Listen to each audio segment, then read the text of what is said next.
4 pulau kecil, 18 koordinat, dan 1 keputusan administratif mengubah peta wilayah tanpa pemberitahuan ke masyarakat yang terdampak langsung. Pulau Lipan, Panjang, Mangkir Besar, dan Mangkir Kecil sebelumnya masuk wilayah Aceh Singkil, tapi tiba-tiba tercantum dalam peta resmi sebagai bagian Tapanuli Tengah.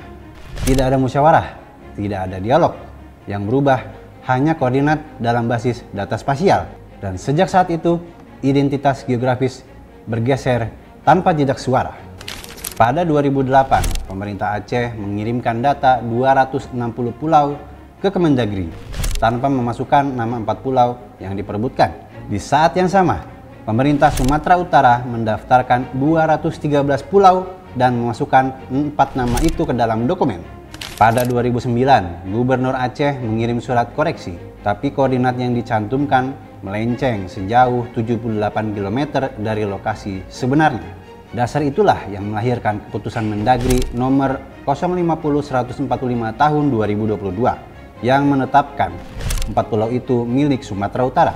Pemerintah Aceh menunjukkan bukti fisik dan histori yang kuat. Terdapat musola, dermaga, dan tugu perbatasan dengan tulisan "Selamat datang di Aceh" yang dibangun sebelum konflik muncul. Mereka juga memiliki dokumen agraria tahun 1965 dan koinon provinsi yang mencantumkan 4 pulau itu. Namun semua bukti itu diabaikan karena tidak sesuai dengan verifikasi koordinat spasial terkini. Kemendagri menyatakan keputusan diambil melalui validasi bersama 8 instansi termasuk BIG, TNI, dan LIPI. Dasarnya hanya pada analisis jarak dan koordinat tanpa menilai aspirasi atau jejak identitas masyarakat. Dalam logika peta, pulau yang lebih dekat ke pantai Sumatera Utara secara administratif lebih mudah dicap sebagai miliknya.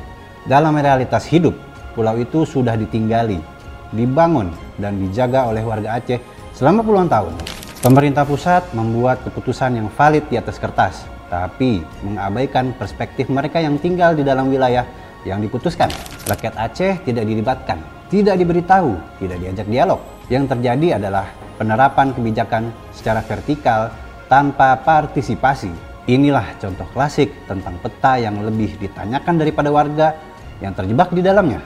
Reaksi publik Aceh mulai muncul secara masif di media sosial. Boikot produk Sumut, kecaman terbuka, dan penolakan terhadap keputusan Mendagri terus bergaung. Tidak adanya ruang mediasi membuat ketegangan makin meningkat di wilayah perbatasan. Jika tidak segera ditangani, konflik administratif ini dapat menjadi konflik sosial yang lebih besar. Muslim Ayub menyebut peristiwa ini sebagai pencaplokan yang terstruktur dan terencana. Sementara itu, Profesor Humam Hamid menyebutnya sebagai pengkhianatan pasca damai Helsinki yang mengabaikan mekanisme konsultatif. Di sisi lain, Gubernur Sumatera Utara Bobi Nasution mengusulkan pengelolaan bersama dengan Aceh dan Sumut. Namun publik Aceh menolak. Mereka menganggap wilayah ini bukan rumah sewa yang bisa dibagi tanpa pengakuan. Tokoh adat telah mengusulkan dialog ulang antar daerah. Namun tidak ada mekanisme formal, tidak ada pengawas, dan tidak ada pengakuan resmi yang membingkai solusi. Usulan moratorium, dialog publik, dan pengelolaan kolektif masih menunggu keberanian politik untuk memulai. Selama itu belum ada, sengketa ini akan tetap berulang dengan narasi berbeda. Kasus 4 pulau ini menggambarkan kegagalan kita dalam mengelola wilayah berbasis keadilan. Peta bukan sekedar alat navigasi, melainkan cermin politik, identitas, dan legitimasi kekuasaan. Jika wilayah dapat diambil dengan koordinat tanpa suara masyarakat, maka kedepannya akan semakin mudah menulis sejarah yang dipalsukan. Ini bukan hanya cerita Aceh dan Sumatera Utara. Ini cerita tentang Indonesia. 4 pulau ini mungkin kecil di mata peta, tapi besar di hati mereka yang menjaganya. Jika wilayah bisa dialihkan tanpa suara, maka besok giliran sejarah yang ikut dihapus. Pantau terus sebelum nama pulau berubah dan ceritanya ikut hilang. Tinggalkan komentarmu, jangan lupa subscribe akun ini untuk cerita-cerita seru lainnya. Tapi penting untuk kita semua.